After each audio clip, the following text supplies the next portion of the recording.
Bienvenue au webinaire L'intelligence artificielle pour améliorer la performance des directions achats.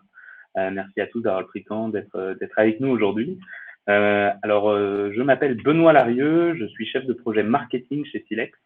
Je suis en présence aujourd'hui de Quentin Fournella, cofondateur de Silex, et Jean Latour, qui est expert solution chez nous et consultant expérimenté.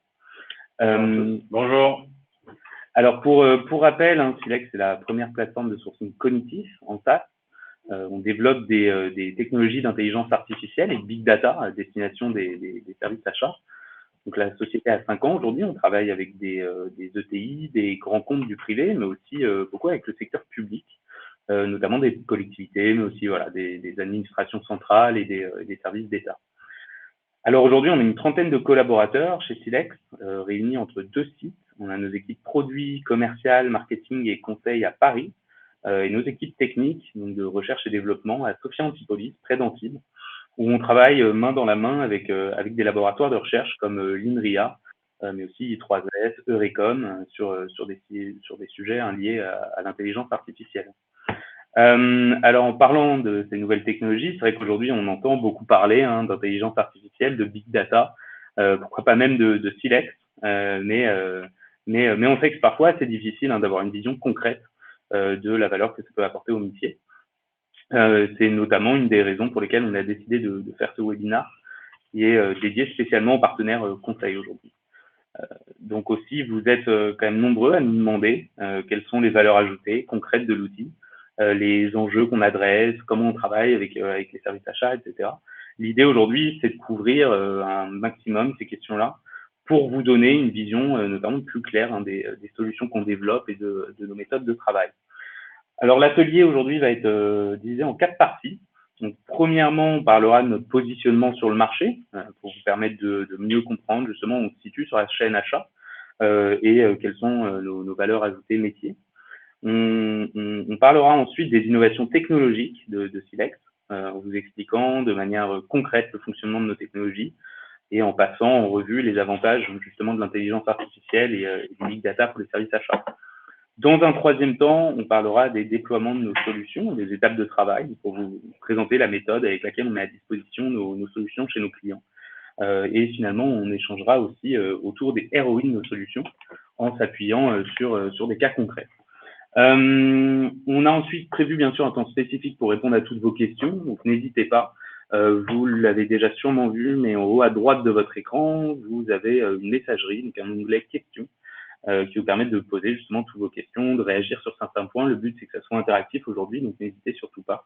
Par souci d'organisation, on vous propose de les poser ici au fil de l'eau. On reviendra dessus de manière totalement anonyme à la fin de la présentation. Bien sûr, suite à la présentation, on enverra à tous les participants un mail avec le support présenté. Si vous avez des questions plus spécifiques, on pourra prévoir un temps ensemble pour échanger autour de ça.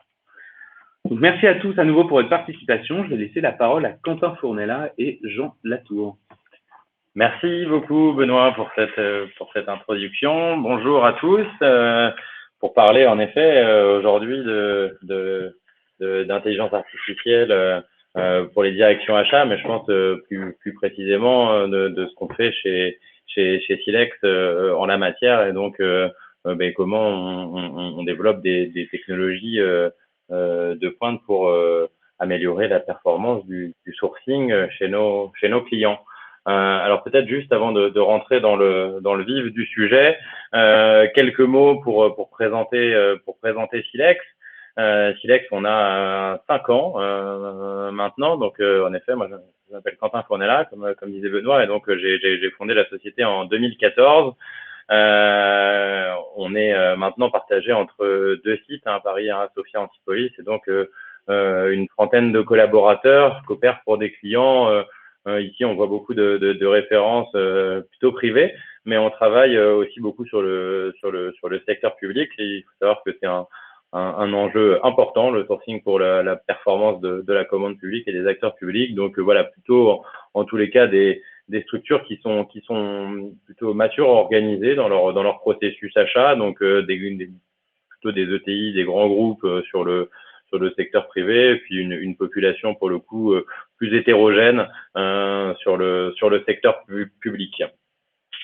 Voilà, et puis donc je vous propose, après ces quelques mots d'introduction, maintenant de rentrer dans le vif du sujet. Donc on va parler de quoi aujourd'hui? On va parler de notre positionnement. L'idée c'est de définir et de vous permettre de comprendre au mieux comment Silex est positionné. Ce qu'on va chercher ici à faire, c'est à vous donner tous les éléments pour aussi voilà, vous permettre peut-être demain, un jour, de l'évoquer avec vos clients. Et donc, pour ça, il faut que vous ayez une parfaite compréhension de l'imbrication de nos technologies dans le processus IHA.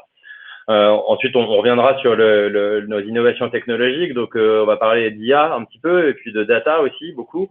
Donc, c'est des sujets qui nous animent et qui sont très concrets chez nous. On est peu d'éditeurs IHA à réellement investir pour rendre l'achat plus performant. On a encore beaucoup d'éditeurs sur le marché qui travaillent plutôt sur des use cases de chatbot. C'est très intéressant, mais c'est vrai que nous, nos technologies, elles sont vouées à vraiment développer cette connaissance et cette classification fournisseur. Donc, vous comprendrez comment ça se présente et quels sont nos axes de recherche. Et puis après, avec Jean, on parlera aussi des déploiements. Donc, on essaiera de vous donner voilà, la meilleure idée des déploiements et des étapes de travail qu'à faire à ces déploiements qu'on cherche à mettre en place avec nos clients, et puis surtout, et c'est bien l'objet aujourd'hui, qu'on cherche à mettre en place avec nos partenaires conseils. Il faut savoir que Silex, on est une start-up du SaaS, et surtout voilà, deux termes, start-up, jeune société, et SaaS, où pour le coup c'est le SaaS le plus récent. Donc on cherche à déployer des solutions en essayant d'avoir et de mettre en place la meilleure intelligence avec nos partenaires, et nous concentrer sur notre rôle au mieux sur notre rôle d'éditeur. Et donc on finira avec des ROI. Donc voilà, toujours pour vous donner toutes les clés pour comprendre au mieux les axes sur lesquels on travaille. Voilà, donc on va démarrer tout de suite sur le positionnement, et donc c'est pas une immense surprise, mais le sourcing, on voit en fait les cellules fond bleu sont là où Silex se positionne, donc sur l'amont du processus en fait S2P traditionnel. On va vraiment se concentrer sur le sourcing, mais donc chez nous le sourcing c'est alimenté de données qui proviennent en fait du système lui-même. Donc c'est pour ça qu'on voit cette boucle en fait plutôt qu'une ligne droite du process. En fait, on voit que ces données reviennent, et donc nous on va travailler sur la partie supplier, suivi des performances. On va récupérer cette donnée, on va essayer de la réinjecter en phase de sourcing. Et bien évidemment, la grande force de Silex, vous le savez peut-être, c'est sa capacité à enrichir ces données internes de données externes, puisqu'on agrège des gros volumes de données, vous le verrez après, qui permettent d'automatiser des traitements, mais aussi d'aller plus loin pour nos clients dans leurs analyses, en travaillant autant sur la donnée qui provient de leur système que de la donnée externe. Et tout ça, c'est particulièrement intéressant pour la partie supplier management, qui est en effet un sujet fonctionnel sur lequel on se concentre aussi très largement avec des briques de supplier management. Jean, peut-être je te laisse compléter mon propos. Oui, tout à fait. Ici, ce qui est assez intéressant, c'est qu'on voit les trois blocs qui font donc partie intégrante du processus achat, sourcing, contract et P2P. Les deux derniers, contract et P2P, étant des processus qui sont plutôt transactionnels. Le P2P a une forte connotation finance, le contract a une forte connotation juridique. Et nous, Silex, on s'appuie vraiment sur cette partie sourcing qui est vraiment le cœur du métier de l'acheteur, la constitution du panel, la négociation, les appels d'offres, mais aussi, comme on peut voir en haut, la gestion de la relation des fournisseurs. C'est vraiment pour nous la vraie valeur ajoutée d'un acheteur et d'une direction achat. Et c'est pour ça qu'on décide de mettre la technologie au service de ces blocs fonctionnels et pas forcément des autres, car on veut concentrer le plus en amont possible du processus tous les efforts. Merci Jean. Et du coup, on avance sur le sourcing maintenant plus spécifiquement. Donc, quel levier on va chercher à activer? En fait, on est parti de constats métiers, en fait, du constat des futurs utilisateurs eux-mêmes. Et donc, ce constat, il évolue relativement peu, heureusement. On travaille toujours sur le manque de visibilité sur l'activité de sourcing. Donc, c'est vrai que autant en matière de reporting au sein des directions achats, alors même que ça prend un temps considérable aux acheteurs d'un point de vue opérationnel, en fait, il y a assez peu de reporting. C'est rare pour nous d'arriver dans des contextes avec des clients qui ont déjà des métriques sur le nombre d'entreprises qu'ils ont sourcées, le profil des entreprises qu'ils ont sourcées, les raisons même pour lesquelles ils ont constitué le panel de telle ou telle raison. Et donc, ça marche donc au niveau équipe achat et direction, mais aussi équipe achat client interne. Et donc, en effet, le sourcing, c'est un jeu à trois, donc des échanges entre les acheteurs et les fournisseurs, mais aussi avec le client interne. Et bien souvent, le client interne, il a un rôle important à jouer dans la décision, donc lui aussi a besoin d'être associé. Donc, c'était très clairement un constat de départ fort pour nous que de travailler sur ce manque de visibilité sur l'activité sourcing.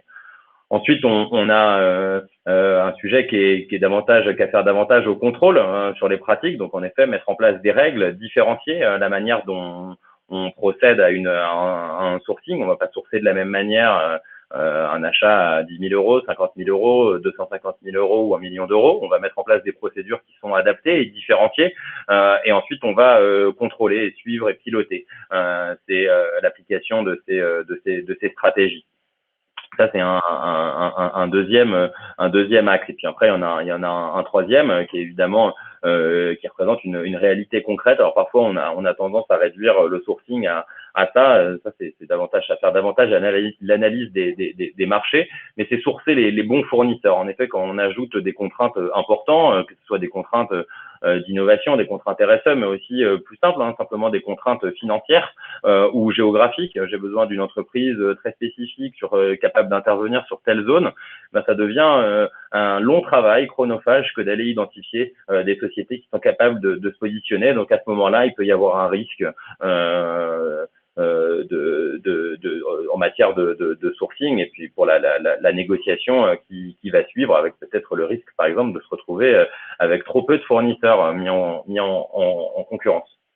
Donc tout ça, en effet, ça génère une faible performance achat et donc c'est bien pour ça qu'on s'attelle à essayer de régler ces problèmes avec nos solutions.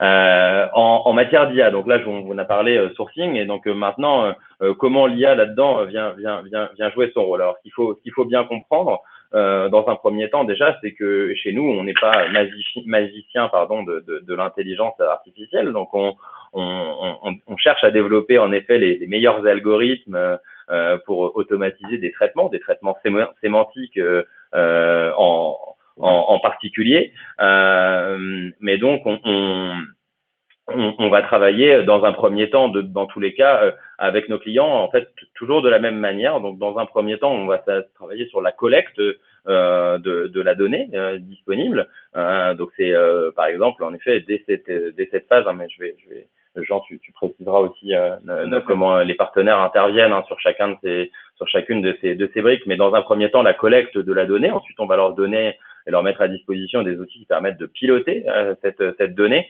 Et puis ensuite, quand on a un historique d'utilisation et puis un historique de pilotage et la donnée nécessaire, on peut rentrer dans des stratégies de prédiction. Donc là, on va parler réellement d'intelligence artificielle et de prédictif et de predictive procurement pour nos clients. Tout à fait. C'est un modèle qui est assez intéressant car c'est un modèle qu'on duplique aussi dans l'approche projet qu'on peut avoir avec nos clients. C'est-à-dire que l'intelligence artificielle, oui, mais il y a une méthodologie, il y a des étapes clés. Et ce qui est important, c'est de bien comprendre comment on peut utiliser cette intelligence artificielle et comment, avec la donnée disponible qu'on va être capable de collecter chez nos divers clients, en fonction aussi de leur typologie et de leurs problématiques, on va pouvoir mettre en place cette intelligence artificielle et arriver à une finalité qui est bien évidemment la prévision et l'aide à la décision. Tout à fait. Donc en termes d'enjeux maintenant et comment on va associer le sourcing, quand on va associer le sourcing et justement cette approche IA, qu'est-ce que ça permet d'adresser comme enjeu. Donc en effet des enjeux de performance et de contrôle qu'on évoquait tout à l'heure. Donc la performance avec la meilleure connaissance des marchés fournisseurs. Donc en effet donner et mettre à disposition des acheteurs, de nos utilisateurs, des outils pour leur permettre d'analyser des marchés fournisseurs automatiquement, de constituer des panels de fournisseurs qui sont pertinents pour répondre à des besoins précis. Donc ça c'est un vrai enjeu. C'est vrai que c'est et on le verra après fonctionnellement, c'est une des briques très différenciantes chez Silex, mais c'est en effet ces constitutions automatiques de panels fournisseurs qui font économiser un temps considérable aux acheteurs. Ça doit également les inciter à généraliser le sourcing. Je parlais tout à l'heure de différencier et de piloter les stratégies, mais donc en effet de généraliser les pratiques de sourcing. En effet, avec l'outil et ces technologies, c'est possible et donc on peut appliquer davantage de sourcing. Donc c'est vrai que historiquement, on parlait beaucoup du sourcing stratégique. Donc on allait réaliser une opération de sourcing sur des projets d'achat. Sur des montants ou des sujets qui sont stratégiques. Chez nous, on couvre aussi tous les achats dits critiques, voire même spot pour certains cas d'usage. Mais donc vraiment le but étant en effet de couvrir un maximum d'achats par une procédure de sourcing. Parfois une procédure de sourcing simple, comme par exemple la simple collecte de plusieurs devis. L'automatisation, renforcer l'application des procédures, j'en ai déjà pas mal parlé au début, ou de la même manière sur la purchasing intelligence, le predictive procurement. Mais en effet, c'est l'utilisation des nouvelles technologies qui permet en effet de collecter et d'analyser un grand volume de données et donc de donner la possibilité aux utilisateurs de capitaliser sur ce travail qui est réalisé tout au long de l'année pour essayer de gagner en performance dans le temps. Donc c'est bien le but de nos outils, de les aider à capter le plus de données possible et ensuite faire en sorte que quand ils les réutilisent, ce soit pour gagner en performance ou gagner en visibilité sur la réalisation des procédures. En termes de fonctionnement, et on va revenir en effet à des choses qui sont plus concrètes. Donc qu'est-ce qu'on entend nous fonctionnellement par sourcing? En fait, c'est un univers fonctionnel qui s'axe autour de la collecte des besoins. Donc là, c'est véritablement l'échange entre l'acheteur et le client interne. Parfois ici, on fait le parallèle avec les briques de demande d'achat du marché. On est vraiment encore bien en amont. Ici, c'est vraiment parfois on parle de projet d'achat, nos clients parlent de projet d'achat, de besoin d'achat, mais on est vraiment très en amont. Et ici, en effet, le projet peut mener à peut-être, je sais pas, la réalisation d'un projet en interne, donc pas forcément rentrer ensuite dans la suite du processus transactionnel. Donc ici, on a tout un univers fonctionnel qui est très intéressant parce que celui-là, en plus, on le met tout particulièrement et quasiment toujours en place avec des partenaires, parce que ça nécessite des projets qui sont longs que de pouvoir intégrer tous ces prescripteurs. Ensuite, on a je te laisse préciser juste après, un second périmètre fonctionnel autour de la recherche des offres. Parfois, c'est ce que chez Silex, on appelle le scouting. Le scouting, chez Silex, mais aussi le marché, c'est bien ça. Le scouting, c'est l'analyse des solutions disponibles autant en interne, donc par exemple des référentiels fournisseurs. Est-ce que j'ai des fournisseurs référencés qui sont capables de répondre à mon besoin? Ou alors l'analyse des solutions externes disponibles. Donc là, c'est aider l'utilisateur à se retourner vers le marché. Donc j'ai pas de fournisseur référencé et je vais devoir aller en identifier un sur le marché. Donc ici, on va essayer de normaliser la manière dont l'acheteur se retourne vers le marché. Et puis ensuite, on a un troisième périmètre fonctionnel autour de la consultation. Et donc là, on retrouve en fait ici on peut parler de premier overlap sur certaines briques. On voit le RFX par exemple avec les suites achats.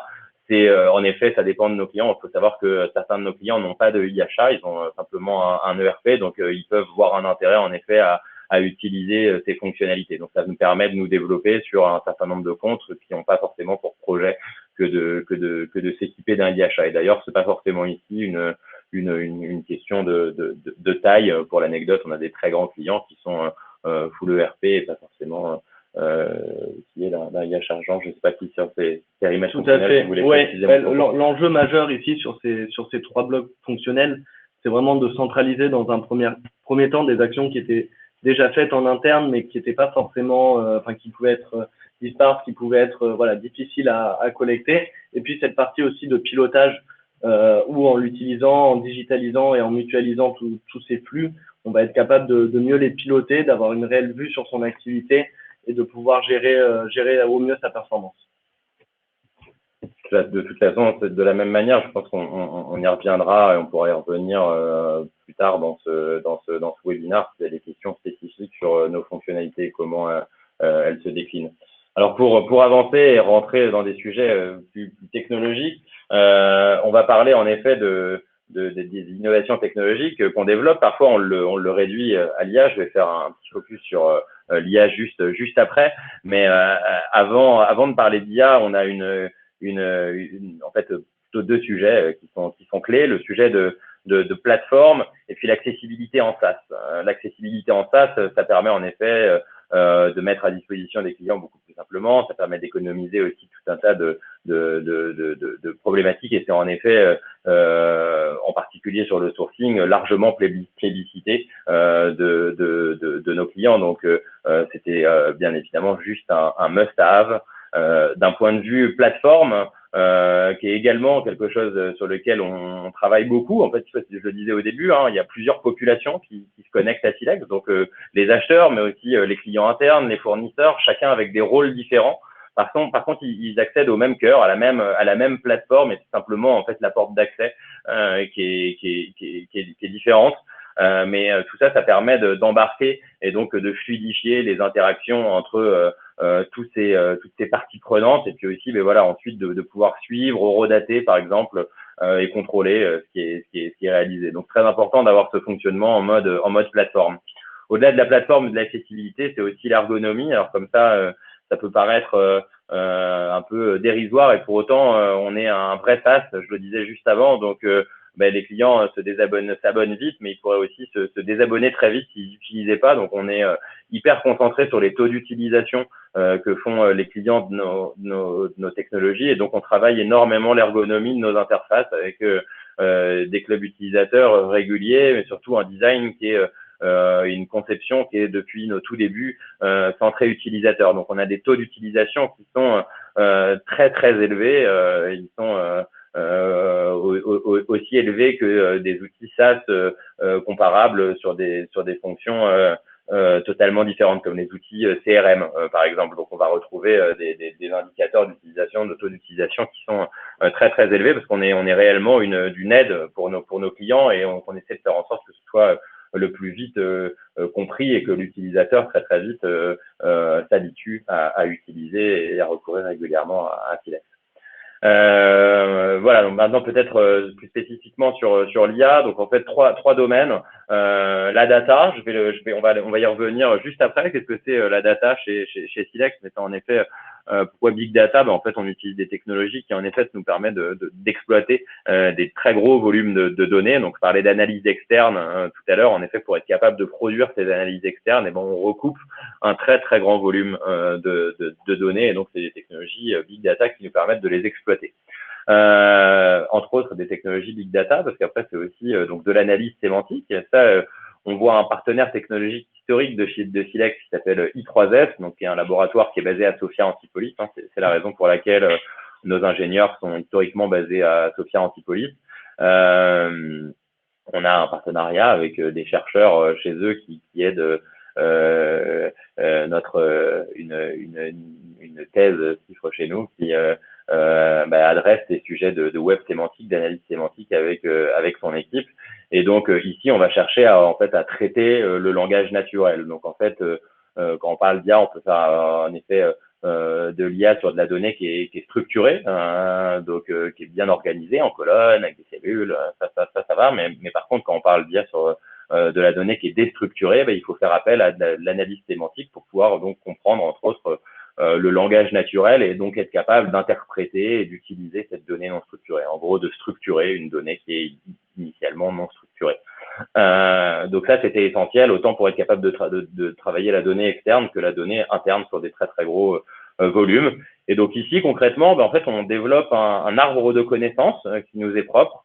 C'est ici qu'on concentre, donc, je le disais, la majorité de nos efforts de R&D. Mais donc, on développe un arbre en fait, ça se représente comme un arbre. Ça s'appelle un arbre de connaissances, une ontologie. Et donc, en fait, on cherche à rapprocher les concepts entre eux. Et donc, essayer de placer des concepts comme voilà, le marketing, des sujets très très précis, par exemple des domaines du marketing. On va chercher à calculer la distance que ces concepts peuvent présenter entre eux. Donc c'est des recoupages de données complexes qui permettent de placer en fait par exemple des besoins d'achat dans un univers pour identifier quels sont les fournisseurs capables de répondre à ce besoin d'achat. C'est comme ça, par exemple, qu'on constitue automatiquement les panels fournisseurs. Et puis après, le machine learning, donc ça qui est en fait l'auto-apprentissage par la machine, c'est des technologies qui sont plus traditionnelles, maîtrisées aussi maintenant. Donc on cherche ici à proposer les meilleurs assemblages et les meilleures technologies pour que nos algorithmes soient auto-apprenants. Et donc plus il y a d'utilisation sur la plateforme, et plus nos algorithmes sont pertinents et gagnent en performance. Donc tout ça, bien évidemment, au service de nos utilisateurs. En termes de données maintenant, donc je le disais, c'est très riche. Donc on a ici, ce qu'il faut comprendre, c'est que Silex en fait propose en standard, on a deux modèles. On a un modèle en effet où on met à disposition des fonctionnalités, puis ensuite généralement on propose la France sur un périmètre standard. Mais si nos clients souhaitent se développer, on a une visibilité par zone. Pourquoi? Par exemple, parce que l'open data est différente en fonction de l'open data disponible, est différente en fonction des pays. Donc on le voit par exemple sur la France, c'est un peu plus de 10 millions, plutôt 10,5 millions d'entreprises et énormément de sources open data qui sont disponibles. Et on va procéder de la même manière sur les autres zones. On va récupérer la donnée open data disponible et ensuite on va la compléter. On va la compléter des données privées. Généralement, nos clients sont déjà consommateurs de services de données privées comme BVD, Altares, CreditSafe ou e-attestation, par exemple, sur la conformité fournisseur. Et donc, on vient centraliser cette donnée en fonction de leurs abonnements. Et donc, ils accèdent sur chacune des fiches fournisseurs, autant à la donnée open data, on va avoir de l'information identitaire sur l'innovation, une donnée en France, en tous les cas, très, très riche, à de la donnée privée disponible via des API qui sont standards. Ensuite, on enrichit cette donnée de la donnée qu'on récupère sur le web. Donc, en fait, ça nous permet, par exemple, de faire les mêmes traitements de sourcing que ferait un utilisateur.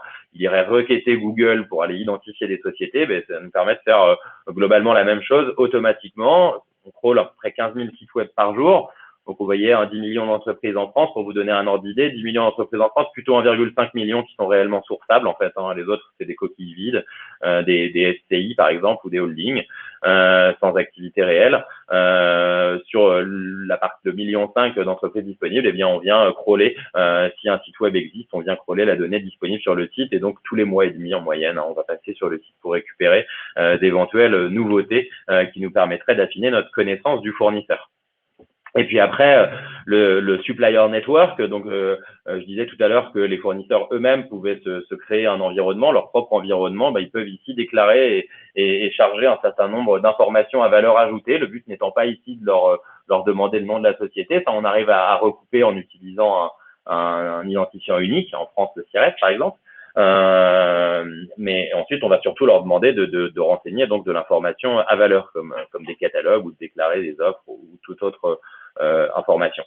Et puis, et j'y viens, enfin, il y a un bloc qui paraît pas comme ça parce qu'il n'est pas plus gros que les autres, et pour autant, il est tout particulièrement stratégique pour nos clients. C'est la donnée interne, la donnée qui existe chez eux, qu'on va chercher à virtualiser, à digitaliser, à intégrer en fait à cette base. Donc c'est bien évidemment propre à chacun de nos clients. Ça c'est pas mis en commun. Les autres sources, pour le coup, sont partagées par nos clients, à l'exception de la donnée privée, je disais, qui dépend de chacun des clients. Par contre, sur la donnée interne, bien évidemment, ces espaces sont parfaitement sécurisés et donc ils vont pouvoir ici intégrer bien autant des contrats que des catalogues, que leurs référentiels fournisseurs, par exemple, et donc des analyses, des rapports, des commentaires, des évaluations, bref, tout ce qui peut être pertinent pour eux, pour gagner en pertinence dans cette phase de sourcing. Et puis là-dessus, on applique nos technologies de machine learning et donc qui nous permettent de recouper ces données entre elles et de produire des analyses avancées, des recoupements avancés entre ces différentes données. Donc on retrouve ici l'utilisation du machine learning, pas forcément dans le cadre de process, mais plutôt dans le cadre du recoupement de ces données entre elles. Tout à fait. Cette partie données internes que Quentin va vous présenter, qui est visible en bas à gauche, qui est donc l'intégration des référentiels de nos clients, donc que ce soit des référentiels contrats, des référentiels fournisseurs, a un réel impact sur leur performance parce que ça va leur permettre, dans un premier temps, de capitaliser sur toute cette donnée sur leurs référentiels fournisseurs existants. Donc, on va venir rajouter de la donnée à jour et vérifier sur leurs référentiels fournisseurs. Et ça va aussi leur permettre, via les contrats, les catalogues et les référentiels fournisseurs, de faire un sourcing interne. Donc, c'est-à-dire que sur un besoin de données, au-delà d'aller interroger le marché en externe, ça va leur permettre de venir interroger les solutions en interne et donc peut-être de favoriser un contrat qui existe déjà ou un fournisseur qui existe déjà et qui peut répondre à ce besoin.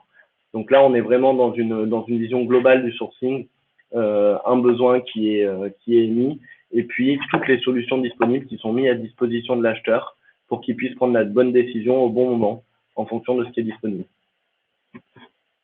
Merci Jean. De toute façon, je vais te laisser la parole parce que je pense que tu vas parler de nos méthodologies projet. Tout à fait. Donc ici, on vous présente une méthodologie projet qui est celle qu'on utilise le plus, mais qui n'est pas la seule méthodologie projet qu'on déploie et qu'on fait avec nos clients. Comme vous pouvez voir à droite, donc on a listé les clients avec qui on travaille habituellement et avec qui on a fait cette méthodologie de projet. Comme on l'a expliqué tout à l'heure, l'IA, ça vient en plusieurs étapes. On ne peut pas intégrer de l'intelligence artificielle automatiquement en claquant des doigts chez les clients. Et donc, on a calqué nos projets en fonction aussi de cette méthodologie d'intelligence artificielle, où on va venir en plusieurs étapes augmenter petit à petit le périmètre, le nombre d'utilisateurs, ce qui va permettre de maximiser la connaissance du système, la connaissance des technologies qu'on met à disposition aussi, parce qu'on vient quand même mettre des technologies qui sont très récentes, qui sont peu utilisées aujourd'hui dans les organisations et dans les directions achats. Et ces projets, avec des montées en charge progressives des utilisateurs, avec des montées en charge des fonctionnalités, des périmètres aussi, vont permettre dans un premier temps de tester tout de suite la solution.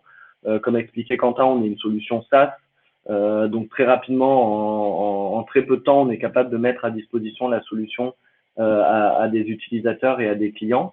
Et puis petit à petit, on va venir augmenter comme ça le périmètre pour avoir comment dire un périmètre global sur l'ensemble des familles achats, sur l'ensemble des directions achats. Et on va aussi venir intégrer les prescripteurs pour avoir une relation et un flux achat qui est 100% couvert. Comme on peut voir en dessous, on a les scores de satisfaction et d'utilisabilité de nos services, qui sont des données et des KPIs qui sont très importants pour nous, qu'on suit quotidiennement avec nos clients. On parlera tout à l'heure un peu plus précisément des ROI qui sont liés à nos solutions, mais au-delà de ça, l'utilisation et la satisfaction sont très importantes pour nous et les différents éléments présentés par Quentin d'ergonomie, de plateforme, d'accessibilité sont un vecteur très fort sur ces points-là. Donc ces projets-là aujourd'hui sont gérés complètement par nos équipes, par les équipes projet chez Silex qui accompagnent donc les clients sur l'ensemble des différentes phases de projet, qui sont des projets comme on peut le voir avec les clients qui sont présentés à droite, qui sont souvent des très gros projets sur plusieurs mois avec des montées progressives, avec des nombres de licences qui sont assez importantes et donc un accompagnement à côté qui est nécessaire et qui est aussi important. Et ce sont des sujets qu'on adresse aujourd'hui, mais qu'on a aussi vocation à déléguer à certains de nos partenaires à monter des packages de projets, des méthodologies pré-packagées et donc travailler avec nos partenaires conseils sur ces parties-là pour nous se concentrer sur notre métier, comme disait Quentin, notre métier d'éditeur, qui est de développer les meilleures technologies et les meilleures fonctionnalités au service de nos clients. Donc maintenant, je vous propose un schéma d'intégration pour que vous puissiez voir concrètement et sur un cas d'application, bien sûr, comment Silex vient s'intégrer au système déjà en place. Donc ici, on est sur une typologie de client qui est full digitalisée, avec des solutions d'e-procurement qui couvrent l'ensemble du processus achat. Donc, on a mis les principaux noms des solutions existantes sur le marché, mais on peut se brancher à n'importe quelle solution. On parlait tout à l'heure d'accessibilité. Le fait qu'on soit en SaaS et qu'on soit une solution moderne nous permet très facilement de créer des liens avec les solutions existantes. On a développé des API standards avec certaines de ces solutions, qui nous permet très rapidement de faire un lien et de communiquer sans aucun problème avec ces solutions. Donc, on peut voir dans un premier temps en haut le cœur de métier de Silex, qui est donc la constitution de panels fournisseurs. On a parlé des différentes fonctionnalités qu'on proposait, qui existaient, mais le but final est bien de constituer le meilleur panel fournisseur par rapport à un besoin exprimé.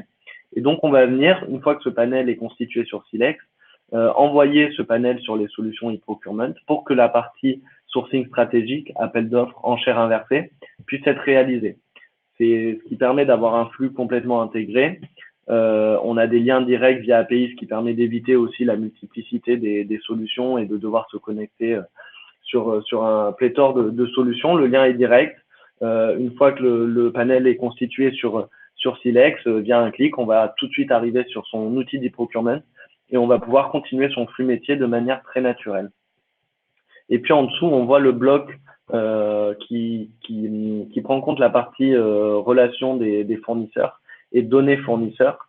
Comme on expliquait tout à l'heure, nous, on a une vision d'ensemble sur la donnée fournisseur avec différents types d'informations, informatives, financières, juridiques, RSE, mais on pourrait aussi ici parler de conformité fournisseur. Et cette donnée, elle intéresse énormément nos clients.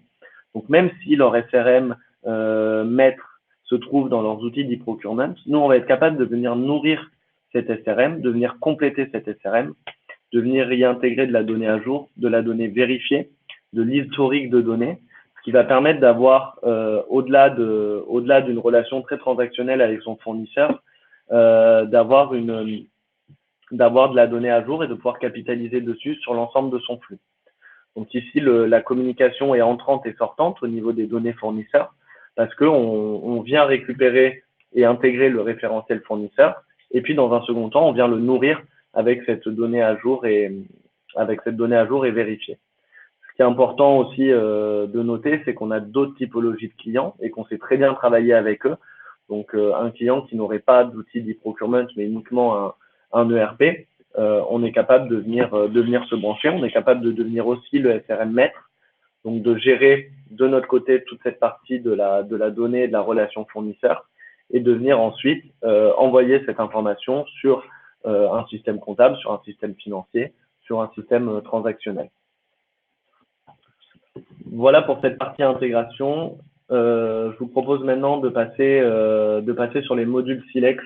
Ouais, mais on va vous détailler. Ouais, il nous reste plus beaucoup de temps, donc on va essayer de vous présenter les modules en vous présentant quelques cas clients au passage, et puis après on parlera un peu ROI. Donc d'un point de vue module, aujourd'hui on considère qu'on a chez Silex donc 3 modules à disposition de nos utilisateurs. Enfin, en tous les cas, ici, on va vous présenter 3 modules, parce que je vois qu'on parle pas de la partie davantage consultation, liée à la consultation. Donc, un sujet autour de la gestion des fournisseurs. Donc, bon, Jean l'a déjà bien détaillé sur les capacités de nos technologies à assurer la partie SRM, les analyses marché, et puis la partie pilotage, donc davantage orienté autour de pilotage de la performance, de la performance sourcing et de la performance achat plus généralement. Donc, le premier cas d'usage, l'analyse de marché, donc c'est la constitution automatique des panels fournisseurs. On retrouve ici en fait la majorité de nos plus grands clients, en fait, les plus matures, parce que c'est vrai que c'est une fonctionnalité qui nécessite une grande maturité. Il faut déjà avoir un besoin d'achat qui est bien formalisé et la capacité d'échanger très tôt avec les fournisseurs. Donc ici, hein, ils utilisent, parfois on parle ici de scouting, mais donc quand on parle d'analyse de marché externe, c'est donc en effet ils viennent identifier, évaluer et comparer en fait entre les fournisseurs entre eux. Et donc ils utilisent ici une brique de traitement d'une brique technologique qui appelle traitement de langage naturel, donc l'analyse sémantique dont je parlais tout à l'heure, qui va donc comprendre l'expression de besoin et donc aller en phase constituée. C'est ce qu'on voit sur le petit écran à gauche. On a une expression de besoin qui est détaillée, et puis ensuite des listes d'entreprises qui sont constituées jusqu'à arriver à une sélection, une shortlist de fournisseurs qu'on va ensuite pouvoir mettre en concurrence. Donc ça permet l'intégration des critères d'innovation. On parle de critères d'innovation et RSE, mais donc en effet, de pouvoir, par exemple, intégrer de la donnée externe pour aller discriminer des fournisseurs innovants sur la base de critères objectifs. Par exemple, est-ce qu'ils font du CIR, est-ce qu'ils font du CIR, est-ce qu'ils font du CI, ou alors, pour la partie RSE, est-ce que c'est un établissement du secteur adapté? Donc peut-être restreindre certains projets à des entreprises qui sont issues du secteur adapté et protégé. Ça peut faire sens pour accroître son taux d'achat responsable. C'est aussi ça a pour but de renforcer les capacités de sourcing des acheteurs. C'est un travail, je le disais au début, qui est particulièrement chronophage que d'aller constituer ces panels fournisseurs. Et donc le fait de pouvoir s'appuyer sur l'outil, on a un résultat qui est instantané, puis on va faire évoluer le besoin, ça va faire évoluer le panel, on va faire évoluer la shortlist in fine. Sans l'appui des technologies, ça serait tout particulièrement compliqué, ne serait-ce que de respecter l'équité de traitement entre les fournisseurs. Donc voilà, c'est aussi l'objet ici que de renforcer les capacités de nos utilisateurs à réaliser ces procédures qui sont tout particulièrement chronophages. Un second sujet sur la gestion des fournisseurs, donc le fameux référentiel. Jean, peut-être qu'on a déjà dit beaucoup. Je ne sais pas si tu veux redire un mot. On peut parler également de ce qu'on réalise ici en matière d'activation de ces fournisseurs. Complètement. Ce qui est important de noter sur cette partie-là, c'est que donc cette partie d'intégration des référentiels fournisseurs, déjà dans un premier temps, ça vient dans une seconde phase de projet, c'est-à-dire que la partie scouting qu'on vient d'évoquer est souvent déployée dans un premier temps, en standalone ou en branché avec les systèmes déjà en place. Et puis, c'est dans un second temps que la partie gestion des référentiels fournisseurs et intégration du référentiel est mise en place, et ça nous permet d'activer les fournisseurs. Donc, on va venir faire une campagne d'activation auprès des fournisseurs de nos clients, Monoprix étant un exemple parfait. Dernièrement, nos équipes viennent de faire une grosse campagne d'activation, donc environ 10 000 fournisseurs de mémoire. On fait une communication croisée entre le client et nous-mêmes, et en fait, on communique la nouvelle démarche qui est mise en place par le client. On onboard les clients sur notre solution très rapidement, ce qui permet au client final, Monoprix dans ce cas-là, d'avoir l'ensemble de ses fournisseurs qui sont connectés à notre solution, d'avoir des données à jour sur l'ensemble de son référentiel fournisseur, et de pouvoir, dès la phase de sourcing, échanger avec ses fournisseurs et pouvoir créer ces panels au mieux au moment du projet achat. Et le dernier cas qui est donc la partie pilotage, donc là c'est vraiment des cas particuliers. Je pense que le cas Total est un exemple très intéressant. On va pouvoir, au-delà donc de faire du sourcing externe, d'intégrer des référentiels fournisseurs, avoir une partie pilotage et automatisation des workflows dans une vision vraiment d'ensemble. C'est-à-dire qu'un besoin est remonté, il est automatiquement assigné à un acheteur en fonction des procédures, des règles internes du client qu'on va paramétrer dans la solution. Donc ça se fait vraiment en phase projet. On va venir quand même adapter notre solution aux problématiques clients.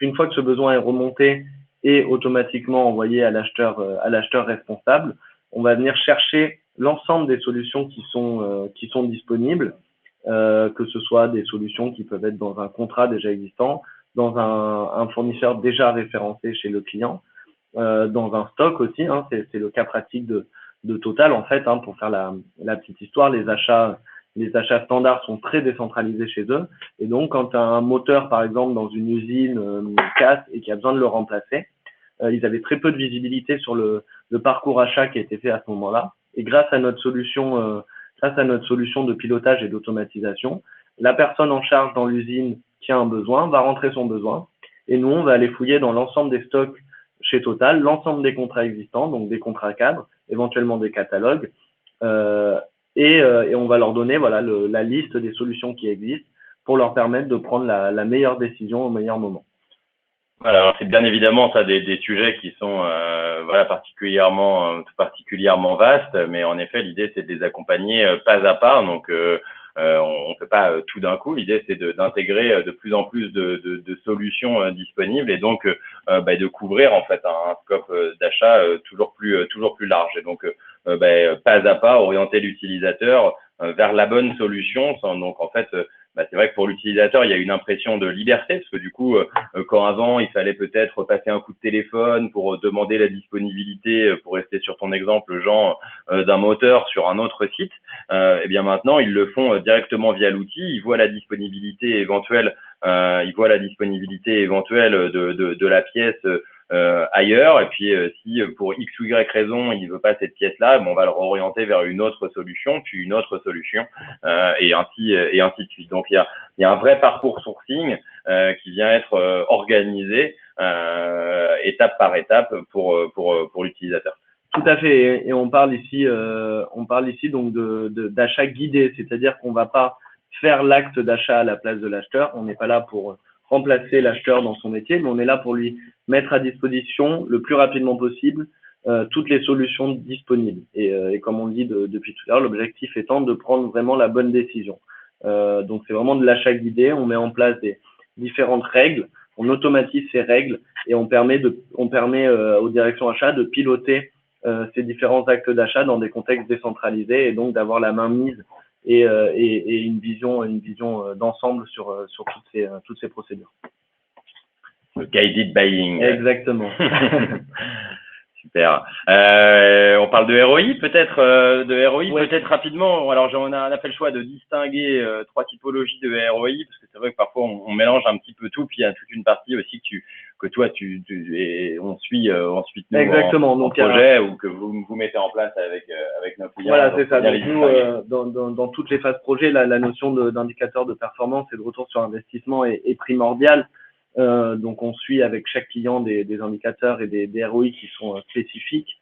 Mais ici, on a quand même voulu vous montrer trois typologies de retour sur investissement qui sont dans un premier temps les ROI marché, donc ce sont des données qui viennent pas de chez nous, mais qui sont des données qui ont été faites par des cabinets comme Sven Matters, connus et reconnus sur le marché, avec des exemples comme les projets liés à l'IA représentent des ROI d'environ x10. Donc des choses qui sont très impactantes. Et puis cette partie aussi digitalisation et projet IA qui sont des sujets au cœur des directions achats et des stratégies des directions achats. La digitalisation est je pense en cours et faite pour pas mal de clients. Maintenant cette notion d'avoir des solutions qui sont vraiment impactantes sur le métier sont vraiment les sujets d'aujourd'hui et de demain en fonction de la maturité des clients. Et puis on a, ouais, pardon. Non, c'est vrai que j'allais préciser parce que parfois on a l'impression, voilà, 5x, 10x, on a un peu de mal à le projeter. Et c'est aussi la raison pour laquelle on a fait le choix de les présenter ici. Hein. Nous, on pense qu'on est vraiment pas loin ici de la réalité. En tous les cas, ce qu'on constate sur le terrain, hein, c'est des utilisateurs et des directions achats qui nous disent, et très régulièrement, ils nous disent, mais vous vous rendez pas compte, le temps économisé est inestimable. Donc c'est vrai que c'est des choses en fait qui souvent ne faisaient pas. Donc en fait, c'est le passage de 0 à 1 hein, aussi qui est rendu possible avec l'outil, le fait de voir ensuite les métriques, ce qui aurait généré beaucoup trop de travail hein, si ça avait dû être mis en place sans l'outil. Donc c'est sûr que au regard des coûts d'abonnement, il faut savoir que Silex c'est c'est autour d'un millier d'euros par an par utilisateur pour calculer une fourchette moyenne avec de la dégressivité importante, évidemment en fonction du nombre d'utilisateurs, de l'engagement dans le temps. Mais ça reste des investissements qui sont tout à fait relatifs quand on l'imagine sur des directions achats. Je pense par exemple à un groupe comme Randstad qui s'est engagé récemment.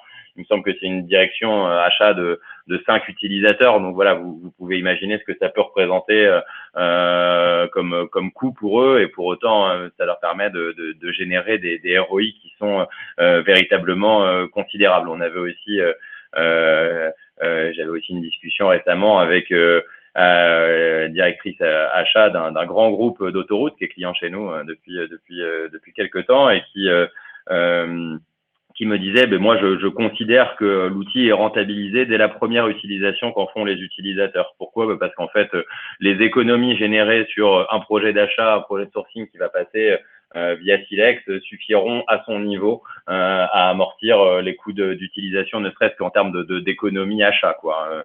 Ça suffira à amortir les coûts d'abonnement de son compte. Donc voilà, on le retrouve après justement en effet sur les ROI clients, donc c'est bien, voilà, ça fait. C'est ça, et on parle vraiment de performance achat.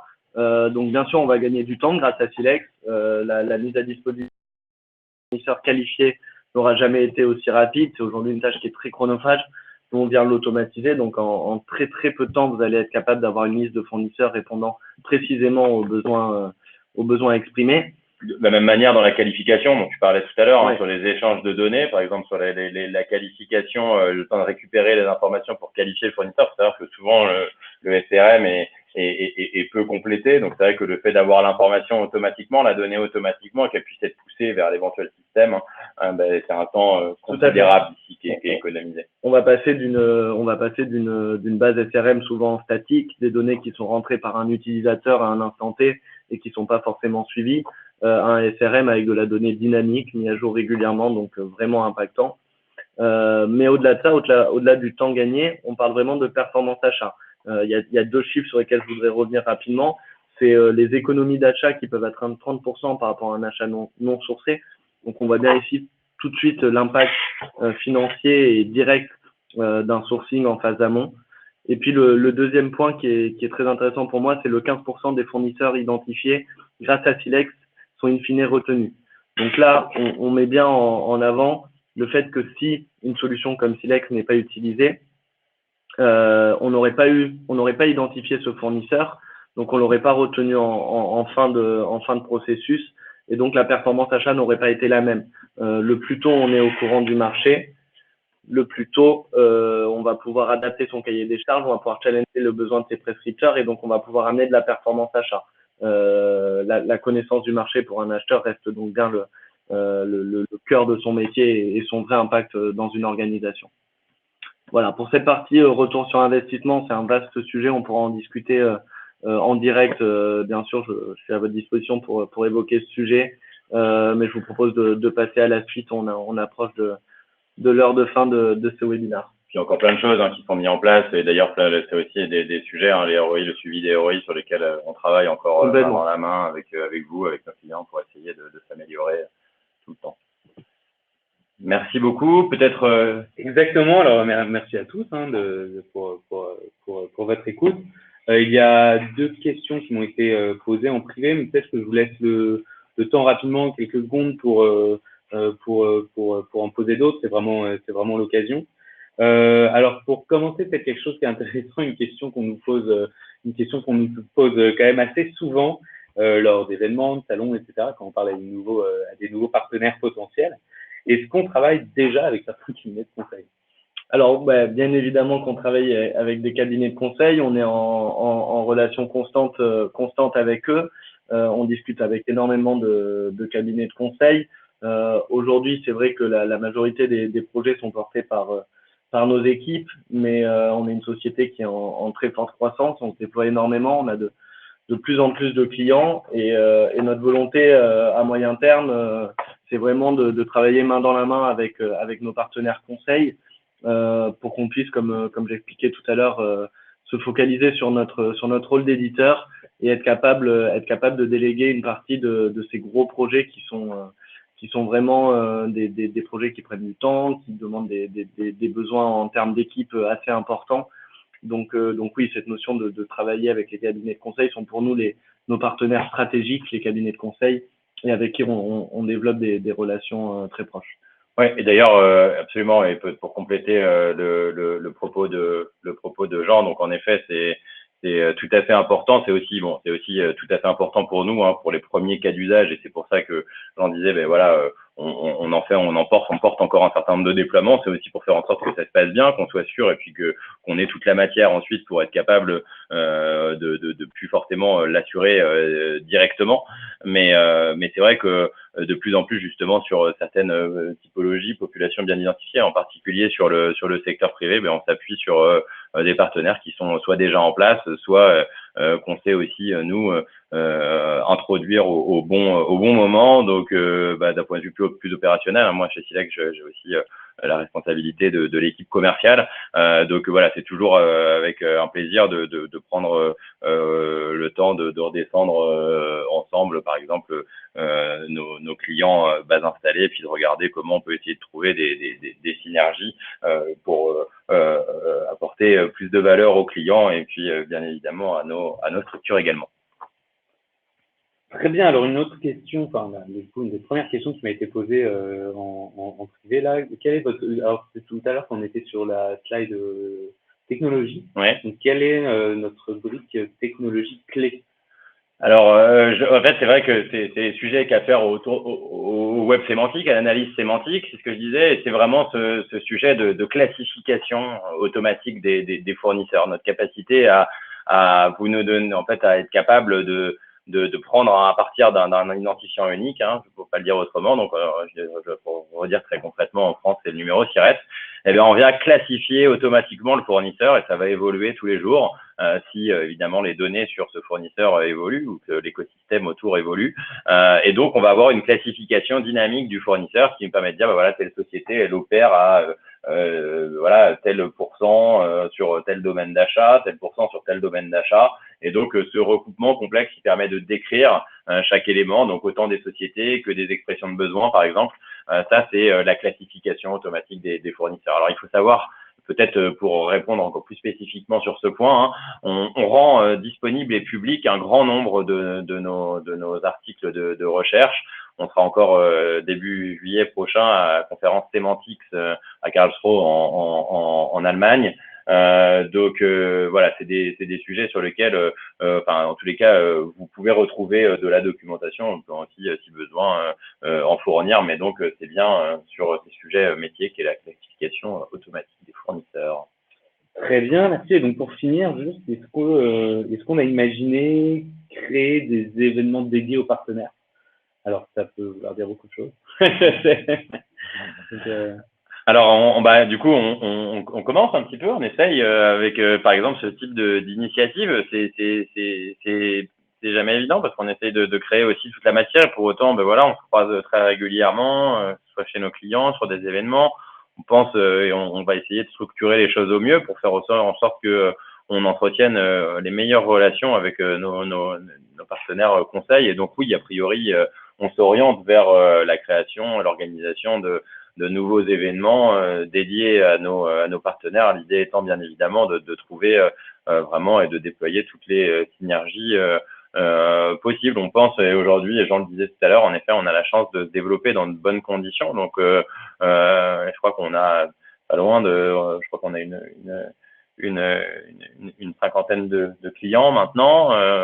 On était à une trentaine en début d'année, donc ça représente presque un doublement là à mi-année. Donc voilà, les rythmes sont soutenus. On a des très gros projets qui démarrent. On veut faire en sorte que tout se passe bien pour tout le monde. Donc on est aussi conscient de nos limites parce que c'est vrai que c'est pas forcément sur ces aspects de conseil et d'accompagnement de nos clients qu'on investit nos ressources. Mais du coup, on essaye d'investir quand même un temps minimum pour faire en sorte qu'on entretienne voilà, les meilleures relations avec vous. alors, on a une petite question qui va nous être posée. Quelle est votre position, retour d'expérience vis-à-vis d'entreprises plus industrielles? L'impact de vos technologies, comment gérez-vous le sourcing de produits complexes? Alors, c'est une excellente question. Alors, ce qu'il faut savoir, c'est que d'un point de vue en termes de technicité du sourcing, purement techniquement, c'est-à-dire notre capacité à appliquer des traitements sur des projets de sourcing très pointus. Il faut savoir que on travaille à peu près, on a pris un peu le taureau par les cornes et dès le début, on a fait le choix autant de travailler par exemple avec des directions d'innovation. Donc, c'est pour ça qu'on voit par exemple le logo d'EDF au début. Il faut savoir qu'ici, on travaille plutôt avec les équipes innovation et achat innovation. Donc, c'est des projets de sourcing qui sont très complexes, hyper pointus et il a fallu très très tôt que nos technologies soient capables d'adresser ces projets de sourcing. Ensuite, au-delà de cet exemple autour de l'innovation, je peux prendre un autre exemple, par exemple un très grand client sur le secteur public qui est le ministère des Armées, donc qui bien évidemment source des sujets qui sont très spécifiques, armement, mais aussi en armement, mais aussi hors armement, et donc nos technologies s'appliquent de la même manière. En fait, il faut savoir que nos ontologies couvrent toutes les entreprises, donc on couvre tous les sujets d'achat avec cette classification. Ça ferait pas de sens que de chercher à se limiter. En fait, on est obligé d'utiliser des classifications qui sont exhaustives parce que une entreprise, elle peut quand même faire un tout petit peu d'une opération, même si elle ne nous intéresse pas. Bon, on va quand même chercher à avoir cette donnée. Donc, on a une classification qui est exhaustive et donc du coup qui nous permet en effet d'appliquer ces traitements indistinctement. Peut-être plus spécifiquement d'un point de vue industriel, Jean, tu nous parlais par exemple tout à l'heure de Total. Alors c'est vrai que Silex, ça fait beaucoup de sens pour les entreprises de services, mais aussi pour les grands groupes industriels, du moins de plus en plus. Oui, tout à fait. Et c'est là, on rentre vraiment dans une approche qui va au-delà du sourcing externe. On est vraiment dans une approche globale de accès à la donnée fournisseur, accès à la compréhension de son marché. Et l'exemple de Total en est l'exemple parfait. C'est-à-dire que la finalité de sourcing externe et d'analyse de marché est une problématique pour eux, mais c'est pas la problématique principale. Oh, loin de là, oui. Voilà, la problématique principale pour eux, c'est bien d'avoir de la donnée à jour, d'avoir de la donnée centralisée. On est souvent dans des contextes de multi-ERP, donc avec de la donnée qui est un peu éparpillée partout, qui est pas à jour. Donc on a des grosses problématiques dans un premier temps de nettoyage de données, de mise à jour de données et de centralisation de la donnée. Donc là, on rentre vraiment dans cette optique et dans cette valeur ajoutée de Silex en tant que plateforme unique de données où on vient se brancher aux différentes bases de données clients qui sont bien souvent décentralisées et on vient apporter une solution avec une solution unique, une solution accessible à tout le monde, très simple d'utilisation et qui vient se nourrir des bases de données de nos clients. Donc sur cette partie industrielle, je dirais que c'est vraiment cette donnée fournisseur qui est la plus stratégique et la plus importante. Notez qu'on a quelques références, en particulier des entreprises de taille intermédiaire sur les produits pharmaceutiques. Donc, c'est par exemple un autre sujet aussi qui est très bien couvert sur la partie sourcing externe. Mais en effet, pour ces comptes industriels, il y a une vraie notion. En fait, la solution, c'est pas que la solution externe, c'est avant tout la solution interne. Donc, c'est la disponibilité éventuelle de stock ou de contrats cadres ou de contrats en local, en filiale, et le fait de puncher, de mettre à disposition ces informations au bon moment. Tout à fait. Merci, on a fait le tour des questions. On est à peu près dans les temps, 1h05. Donc merci à tous d'avoir été avec nous aujourd'hui. Comme je vous le disais au début, on va vous renvoyer dans tous les cas le support de la présentation. On pourra donc n'hésitez pas par retour de mail à nous dire si vous avez d'autres questions, si vous voulez qu'on organise des points spécifiques sur des choses un peu plus détaillées. Notamment aussi, on vous enverra la vidéo. Il y aura un replay de cet atelier que vous pourrez partager aussi. Merci à tous. Merci à tous. Merci beaucoup. Au revoir. Au revoir.